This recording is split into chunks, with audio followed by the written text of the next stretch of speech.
गुडघे दुखत असेल तर उडबा सकाळून बघायचं राहिले का नाही लगेच मी असं थोडं म्हणतो उद्या वजन फरक होईल आणि असा फरक पडतोच ना।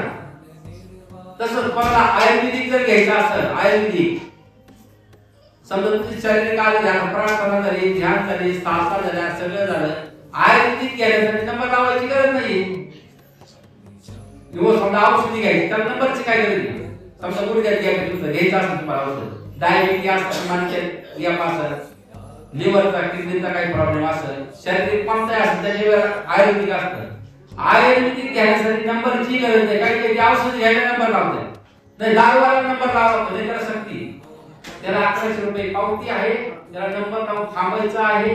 कारण कसं आहे दारूवाल्याचा नियम असा आहे इथं आल्यानंतर इथून घरी गेल्यानंतर 24 तासाच्या आतमध्ये 1 डझन दारूच्या बाटल्या घ्यायच्या आणि घरामध्ये तिसरा ठेवायचा म्हणजे किती गॅरंटी मग त्याला नंबर लावा लागतात नंबर घेतो आणि 24 तासाच्या आत नंबर घेत असतो। इथं आलो तसं मी दारूला शिवलोच नाही तर मग लय झालं 2 दिवस 15 दिवस 8 दिवस लय झालं। पण जसं इथून गेलो तसं ना दारूला हातच नाही लावला। तुम्ही मला सांगितलं होतं घरात दारूच्या बाटल्या आणून ठेवा त्याला प्यायला द्या पण प्यायची इच्छा नाही झाली आणि मला तर नाही आलं। दत्तधाम सरकार की